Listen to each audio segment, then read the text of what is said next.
UltraPass, born in part of a tweet I put out there right as COVID was hitting, where I said, "Hey, wouldn't it be great if the government knew who we were and we each had a unique identifier? And then, if, for example, that there was a pandemic and they wanted to send us money, they could do so really, really easily and straightforwardly."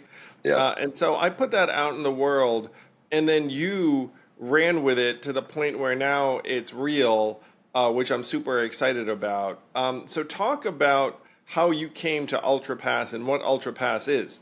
So what we learned is, or what the problem we needed to solve was, how do we share this high value private information locked away in these siloed databases in a way that simplifies people's lives, empowers them, gives them agency over their own information, and absolves the custodians of that data from privacy, breaking privacy laws. How do we do that? If we can solve that problem, then maybe we can unlock the data in ways that simplify people's lives.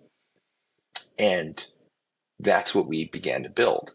That's what UltraPass does. What we are is a digital trust platform that facilitates the sharing of verified data. Now, it's words. What does that actually mean? I'll use an example. And what we do is not limited to governments and programs, because what we do is it's going to affect everybody everywhere. But verified data exchange, which is what we provide, is going to become ubiquitous around the planet. And to give you a sense of scale, Shopify simplifies e-commerce, right? And e-commerce is freaking big, right? UltraPass simplifies verified data exchange. It affects everything. So what do I mean? I'll give you an example in healthcare. And what I hope is some of my examples resonate with your listeners, and they go, "Oh, that's such a problem. We can fix that."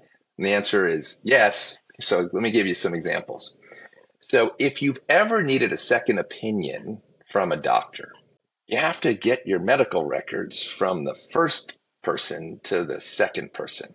Yep. And health records are really sensitive private information. So the doctor one can't just send it to doctor two, right? What you have to do is go to doctor two, fill out a form, and the doctor that says, "I want you to get my records." The doctor then faxes it. Yep, fax to the first doctor. It may go through, it may not go through. If it goes through, somebody's got to pick it up, and then they got to send your records, however they send them, mail, electronically, who knows, to the second doctor, and you hope it gets there before your appointment. That's friction. That's painful. So what does UltraPass do? Well, we don't actually do this today, but I'm interested in doing this, Oh, you have working with. the capacity to do it. Yes, exactly. We want to work with the electronic medical records companies.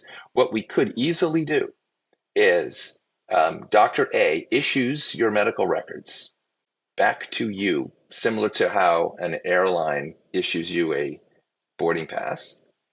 And then you, when you create your appointment with the second doctor, it says, "Hey, do you have your medical records?" Yes. Will you share it with us? Yes. They will request from your phone your medical records, and now you share the records with the doctor. It happens all at the time of appointment. Done. Now what's just happened? The doctor gave you your records. You then gave it to the second doctor.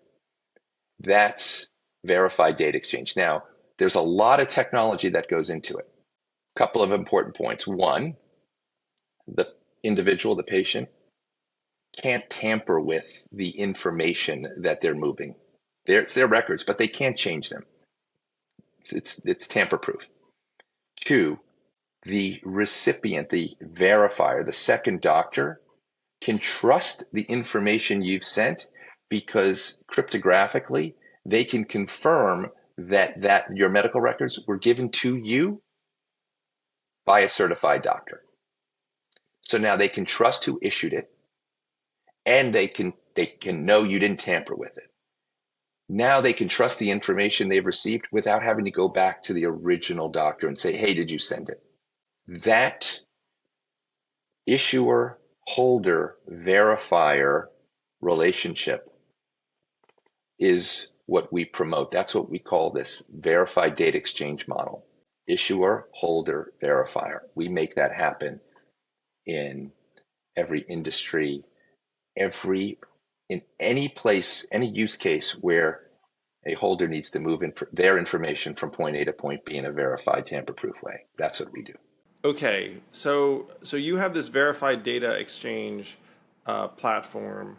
So number one, can you describe a few other use cases aside from my health data, which makes perfect sense to me, and it could be actually life-saving or super handy.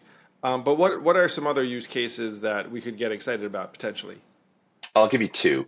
One would be in the area of civic engagement. So if you've gone through the process of applying for SNAP and getting food stamps, you provide a lot of information to the program. In-person interviews, it's challenging. At the end of that process, what we can do is hook in with that agency and allow them to issue back all the information they collected from that applicant and provide it back to them, to their phone. And now when that individual goes and applies for public housing, rather than go through the entire process from the start, providing all the same information, they just share their information. The application gets instantly approved, not just filled out, but approved because all the information has already been vetted by SNAP, and public housing can determine the validity of the information being shared. So it instantly approved. So now imagine that multiply that by 10, by 50, by every program. You basically have to go through something once and repeat it over and over again, simply and easily. The ability or the impact on burden, the impact on efficiency, the impact on customer experience, enormous, and the use cases are really unlimited. So that's a case in social services. Another one would be when you register to vote. At the conclusion of that process, where you've registered, you get issued a digital credential with your voter registration.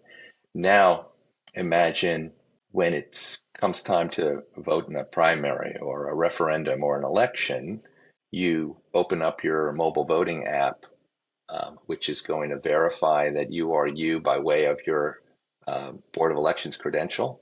And now you can vote from your phone in a way What? that is identified, that secures your identity. So these are big ideas, and this is not science fiction. It's happening right now. Hey YouTube, glad you're enjoying the podcast. If you really like it, hit subscribe, and then YouTube will notify you every time we have a bang up new guest. Thank you.